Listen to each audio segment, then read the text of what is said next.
Hello दोस्तों, नमस्कार। इस हम किसी चैनल में मैं आप सभी लोगों का दिल से बहुत बहुत स्वागत करता हूं। अगर आपने पहली बार विजिट किया है, जरूर चैनल को सब्सक्राइब कर लेना। फ्री स्टॉक मार्केट क्लासेस इस चैनल को भी चाहो तो फॉलो कर सकते हो, सब्सक्राइब कर सकते हो। यहाँ पर भी बेल आइकन को हिट करके ऑल जरूर सेलेक्ट करके रख लेना। इस चैनल का लिंक आपको ऊपर आई बटन पे या फिर नीचे डिस्क्रिप्शन में मिल जाएगा। कल के दिन की बात करें, यस, इसी चैनल के ऊपर एक इंपॉर्टेंट लेक्चर अपलोड होने वाला है जो कि बिल्कुल फ्री है, तो रिमाइंडर जरूर सेट करके यहाँ पे रख लेना। तो चले दोस्तों, फिलहाल तो अभी इस वीडियो को स्टार्ट कर लेते हैं। ठीक है दोस्तों, अभी हम लोग आ चुके हैं बिल्कुल हमारे नॉर्मल स्क्रीन के ऊपर। एंड दोस्तों, यहाँ पे फिलहाल हम लोग बात करने वाले हैं एक बहुत ही इंपॉर्टेंट टॉपिक के बारे में, जो कि बिल्कुल अभी लाइव चलते हुए देखने को भी यहाँ पे मिल रहा है। दोस्तों, अगर हम लोग बात करें अमेरिकन बाजार, अमेरिका की अगर बात करें तो हर किसी को पता ही है, ठीक है, दुनिया का बहुत बड़ा बाजार है। एंड बहुत सारी चीज़ों में अभी अमेरिका हम लोग को इन्वॉल्व भी होते हुए देखने को मिल रहा है। अगर हम लोग इस वीडियो की बात करें तो दो इंपॉर्टेंट पॉइंट्स को हम लोग कवर करने वाले हैं। मतलब हम कह सकते हैं कि लिटरली अमेरिकन बाजार अभी दुनिया के लिए सरदर्द भी बन चुका है। सरदर्द बनना मतलब क्या, कि हाँ, ऊपर जाने के लिए अगर हम लोग बात करें, अमेरिकन बाजार का सपोर्ट मिलना इंपॉर्टेंट रहता है। मतलब ऐसा बहुत ही कम हम लोग को देखने को मिल जाता है कि अमेरिकन बाजार ज़बरदस्त गिरते जा रहा है और फिर दुनिया भर के बाजार या फिर हमारे बाजार भाग रहे करके। नहीं, बहुत ही रेयरली ऐसी चीज़ें यहाँ पे होती है। एक आध बार हो सकती है, दो बार हो सकती है, बट कंसिस्टेंसी की बात करें तो यूजुअली हम लोगों ने देखा है कि अमेरिकन बाजार जिस दिशा में जाता है उसी दिशा में बाकी बाजार थोड़ा बहुत हम लोग को चलते हुए देखने को यहाँ पे मिल जाते हैं। एंड यही बाजार अभी हम कह सकते हैं अमेरिका सबके लिए सरदर्द साबित हो चुके हैं। एंड फिलहाल की अगर हम लोग बात करें, अभी मैं वीडियो बना रहा हूँ, ठीक है, 150 पॉइंट ही गिरा है। अभी गिरावट में इतनी कोई बड़ी गिरावट नहीं है, 0.5% की गिरावट है। बट 5 दिन की बात करें तो 1.5% की गिरावट, मतलब 500 550 पॉइंट गिरा है। महीने भर की बात करें तो आप देख सकते हो 1100 पॉइंट से भी ज़्यादा गिरा है, 3.5% की गिरावट है। एंड टॉप लेवल से कैलकुलेट करें तो 4-5% की गिरावट। सेम नैस्डैक की भी बात करें, अभी वीडियो बना रहा हूँ तभी तक तो 1.25% की गिरावट है। 5 दिन में 3% की गिरावट, महीने भर में 3-3.5% की गिरावट। एंड टॉप लेवल से अगर देखें तो लगभग 9 से 10% की गिरावट देखने को यहाँ पे नैस्डैक में भी मिल चुकी है।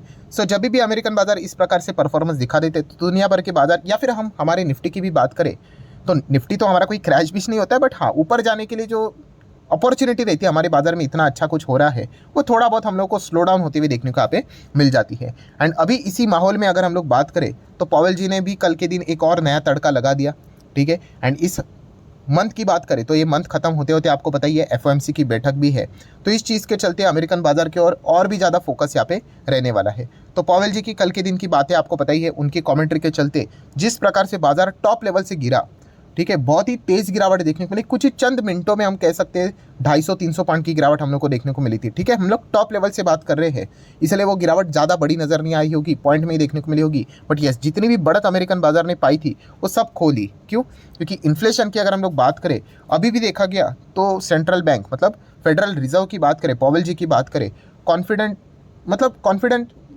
नज़र ही नहीं आ रहा है उनके बीच में। कॉन्फिडेंस की बात करें तो मतलब अभी भी अगर देखा गया तो इतना सब कुछ करने के बाद भी उनको यही डर है कि इन्फ्लेशन काबू होगा कि नहीं करके, ठीक है। कल की स्पीच अगर किसी ने देखी होगी, कोई लंबी चौड़ी तो नहीं थी, बट फिर भी जितनी भी बातें उन्होंने यहाँ पे फिलहाल बोली है, कोई एनर्जी हम लोग को देखने को यहाँ पे नहीं मिली। मतलब इन्फ्लेशन की अगर हम लोग बात करें, जो उन्होंने टारगेट रखा है 2% का, उसको अचीव करने के लिए मतलब लगता है अभी कि कई साल भी लग सकते हैं। इस प्रकार की चीज़ें हम लोग को देखने को मिली, इस प्रकार की बॉडी लैंग्वेज भी हम लोग को देखने को यहाँ पे मिली है। नेक्स्ट अगर हम लोग बात करें तो उन्होंने ये भी कहा है कि ग्रोथ को कॉम्प्रोमाइज़ यहाँ पे करना पड़ेगा, ठीक है। अगर इन्फ्लेशन को नीचे लाना है तो ये तो एक कॉमन सेंस वाली बात है, आइदर इन्फ्लेशन को टारगेट करो या फिर ग्रोथ को टारगेट करोगे तो फिर इन्फ्लेशन हैम्पर हो जाएगा, एंड इन्फ्लेशन के साथ जाओगे तो ग्रोथ को सेक्रीफाइस करना पड़ता है। तो उन्होंने फिलहाल तो यही कहा है कि ग्रोथ को यहाँ पे हम लोग को भूलना पड़ेगा। मतलब क्या है कि आने वाले समय में इन्फ्लेशन को काबू में रखने के लिए क्या करेंगे, वो इनका जीडीपी हम लोग को नीचे नीचे नीचे नीचे आते हुए देखने को यहाँ पे मिल सकता है। इस प्रकार की इनडायरेक्टली बात उन्होंने यहाँ पे की है। इसी चीज़ के चलते हम लोग को कल के दिन अमेरिकन बाजार भी अच्छा खासा डिस्टर्ब होते हुए देखने को यहाँ पे मिला था। एंड अगर हम लोग रेट्स की बात करें तो उन्होंने ये भी मतलब इशारे में बोल देते हैं, ऐसे हिंट में बोल देते कि अगर ज़रूरत पड़े, आप देख सकते हैं कि फ्यूचर में अगर हम बात करें तो टेबल के ऊपर ये पॉइंट रखा हुआ है, कौन सा, कि रेट हाइक का, अगर ज़रूरत पड़े तो हम कर भी सकते करके। तो अगर इस प्रकार की अगर वो बातें बोलेंगे तो फिर मार्केट में रेट हाइक से रिलेटेड तो आपको पता ही है ये शब्द कितना नेगेटिव यहाँ पे लिया जाता है। तो ये दिक्कतें हम लोग को देखने को यहाँ पे मिल रही है। कोई उन्होंने अनाउंसमेंट नहीं किया है, बट यस, अगर उन्होंने कहा है कि ज़रूरत पड़े तो, ठीक है। ज़रूरत पड़ना मतलब कि अगर कल कुछ बैंक अगर डूब गया अमेरिका में, तभी जाके हम कह सकते हैं कि ये थोड़ा बहुत अलर्ट हो सकता है एंड इनका रेट हाइक यहाँ पे रुक जाएगा। वरना अगर देखा गया तो इसी प्रकार से आगे भी यहाँ पे बढ़ सकते हैं। नेक्स्ट अगर हम लोग बात करें, जैसे मैंने आपको कहा कि एफओएमसी की बैठक भी इसी महीने में हम लोग को देखने को मिलने वाली है। तो उसमें तो शायद से रेट हाइक ना हो, यही एक हर कोई एक्सपेक्टेशन लेकर यहाँ पे चल रहा है। बट जिस प्रकार की बातें उन्होंने की है उससे ये लगता है कि अगर इन्फ्लेशन काबू में नहीं आया तो एक आध बार वो क्या कर सकते हैं, 25 बेसिस पॉइंट का रेट हाइक भी कर दे। इस प्रकार की भी सिचुएशन देखने को यहाँ पे मिल रही है। सो ओवरऑल कॉन्टेक्स्ट की अगर हम लोग बात करें, अमेरिका की ओर से कोई खास हम लोग को सपोर्ट देखने को यहाँ पे नहीं मिल रहा है। जब भी हम लोग यहाँ पे देख रहे हैं हरे निशान की बात करें तो बहुत ही रेयरली देखने को मिल रहा है। 10 बार मार्केट गिरता है, एक बार थोड़ी सी तेज़ी यहाँ पे आती है। एग्रीगेटली अगर हम लोग बात करें, नेट की बात करें तो नेट हम लोग को गिरावट ही नज़र यहाँ पे आ रही है। एंड इसी चीज़ के चलते दुनिया के बाजार भी परेशान होते हुए देखने को मिल रहे हैं।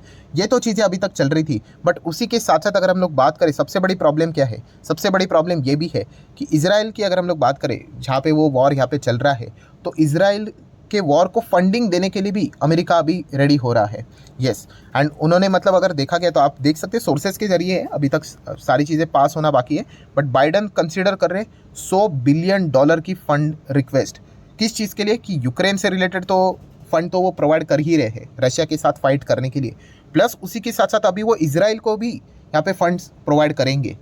तो मतलब दो फंडिंग यहाँ पे होने वाली है वॉर से रिलेटेड। अभी फंडिंग करेंगे मतलब क्या करेंगे अल्टीमेटली, आप अंदाज़ा यहाँ पे लगा ही सकते हो। एंड उसमें भी अगर देखा गया तो जेनेट येलेन की बात करें तो उनके ओर से भी मतलब हम कह सकते हो जिस प्रकार से उनका टोन देखने को मिल रहा है, तो उन्होंने भी इस चीज़ को यहाँ पे सपोर्ट किया है कि हाँ, हम लोग दोनों मतलब इजराइल एंड यूक्रेन दोनों को हम लोग फंडिंग यहाँ पे अफोर्ड कर सकते हैं। ये भी पॉइंट फिलहाल तो उन्होंने सामने रखा हुआ है। सो अफोर्ड करना मतलब क्या अल्टीमेटली, कि डॉलर छापेंगे। एंड अगर डॉलर छापने की अगर हम लोग बात करें दोस्तों, तो अल्टीमेटली होगा क्या, तो इन्फ्लेशन तो यहाँ पे बढ़ेगा ही बढ़ेगा। अभी 2020 में अल्टीमेटली क्या हुआ था, लगातार उन्होंने डॉलर यहाँ पे छापना स्टार्ट किया था एंड उसका इम्पैक्ट आज तक हम लोग यहाँ पे देख रहे हैं। ठीक है, इन्फ्लेशन अगर हम देखेंगे तो अभी तक काबू में नहीं आ रहा है। 2020 से स्टार्ट हुआ था, 20 के बाद 21, 22, 23 भी खत्म होने को आ गया, मतलब 3 साल यहाँ पे हो गए, अभी तक वो पुराना इन्फ्लेशन से रिलेटेड मतलब जो डॉलर उन्होंने छापा था उसका इम्पैक्ट आज भी देखने को मिल रहा है। अगर ये वॉर के फंडिंग के लिए और अगर डॉलर छापेंगे तो आप अंदाज़ा लगाइए कि इन्फ्लेशन की ये जो प्रॉब्लम है वो हम लोगों को और कितनी वहाँ पे देखने को यहाँ पे मिल सकते हैं। एंड अल्टीमेटली इसका जो बोझ है वहाँ के जो सिटीजन है उनके ऊपर ही हम लोग को देखने को यहाँ पे मिलने वाला है। तो देख लेते हैं इससे रिलेटेड क्या होता है करके, बट फिलहाल यही चीज़ें यहाँ पे बताई एंड बोली जा रही है। एंड अभी की अगर हम लोग बात करें अमेरिकन बाजार कैसा चल रहा है, 100 पॉइंट ही डाउन है, रिफ्रेश कर लेता हूँ। ठीक है, चलता रहेगा। अभी 170 पॉइंट यहाँ पे डाउन नज़र आ रहा है। तो इसी चीज़ के चलते मतलब पहले ही इन्फ्लेशन से रिलेटेड खुद परेशान है एंड वॉर से रिलेटेड दो इसमें फंडिंग यहाँ पे जाते हुए देखने को यहाँ पे मिलेगी, तो और भी ज़्यादा दिक्कत हम लोग को फिर भविष्य में होते हुए देखने को मिलेगी। हाँ, इमीडिएटली इंपैक्ट नहीं होता है, बट बाद में हम लोग को धीमे धीमे करके इसका परिणाम देखने को यहाँ पे मिल जाता है। एंड अगर इन्फ्लेशन अगर बेकाबू हो जाता है तो बहुत सारी दिक्कतें फिर भविष्य में यहाँ पे हो सकती है। एंड अमेरिका तो खुद तो यहाँ पे डिस्टर्ब होगा ही होगा, दुनिया भर के जो बाजार है, दुनिया भर की इकोनॉमी है, उनको भी डिस्टर्ब यहाँ पे करवा सकता है। एंड खास करके दुनिया की तो पता नहीं, हमारे बाजार की बात करें जो कि बहुत अच्छा चल रहा है, इसमें कोई खराबी नहीं है, 19,500 पे हम लोग है, बट इसमें फिर भी नेगेटिव पॉइंट निकालने तो कौन सा निकालेंगे। आज जिस प्रकार से हमारी ग्रोथ है, जिस प्रकार से डेटा हमारे बाजार के लिए निकल रहा है, IMF की बात करें, गोल्डमैन सैच की बात करें, मॉर्गन स्टैनली की बात करें, अलग अलग जो रिपोर्ट्स निकल रहे हैं कि हमारी ग्रोथ कितनी शानदार होगी। सो इस चीज़ के चलते जो हमारा बाजार 20 के ऊपर रहना चाहिए था, 2500 को चेस करना चाहिए था। एंड फिलहाल हम लोग कहाँ पे फाइट कर रहे हैं, 19,500 पे। तो जैसे मैंने कहा कि हमारा जो बाजार है, ये जो इंसान है, ये हमारा बाजार है निफ्टी, ये दौड़ेगा ज़रूर, बट अभी इस चीज़ के चलते क्या होता है, हमारे पैर के ऊपर किसी ने 20 kg का वजन लगा दिया, दूसरे पैर के ऊपर 40 kg का वजन लगा दिया, तो हम लोग जाएंगे तो ज़रूर आगे, बट हाँ, इस चीज़ के चलते क्या होता है, हमारी जो ग्रोथ की रफ्तार है वो रुक जाती है, बाजार का जो पेस है वो रुक जाता है। रशिया यूक्रेन में भी हम लोगों ने देख लिया कि मार्केट तो हमारा थोड़ी ना किधर कोलैप्स हुआ, क्या हम लोग 5-10 हज़ार पे चले गए, नहीं, 20,000 को भी टच किया, बट कितना टाइम वेस्ट हो गया।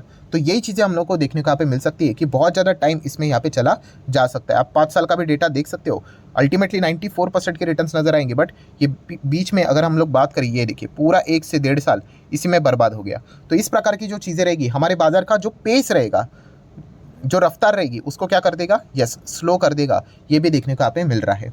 तो देख लेते हैं अमेरिका आगे यहाँ पे क्या करता है करके, बट इसी चीज़ के चलते ये दुनिया भर के बाजार के लिए भी सरदर्द यहाँ पे साबित हो चुका है।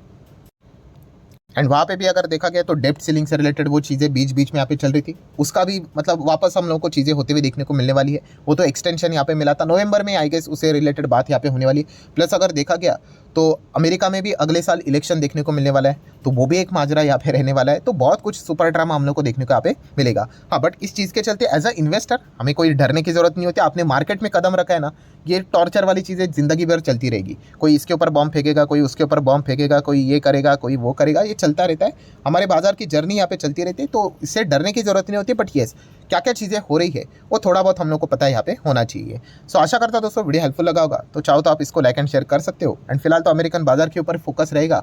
अभी एफओएमसी की बैठक आएगी, उसके ऊपर तो रहेगा ही रहेगा। एंड प्लस ये फंडिंग से रिलेटेड अभी क्या चीज़ें निकल कर आती है एंड कितना वो फंड करते हैं इजराइल को, वो भी एक देखने वाली बात यहाँ पे जरूर रहेगी। सो आशा करता हूं वीडियो हेल्पफुल लगा होगा। तो चाहो तो लाइक एंड शेयर कर सकते हो। So that's it, thank you very much दोस्तों। We will be meeting our next video. तब तक के लिए बाय बाय।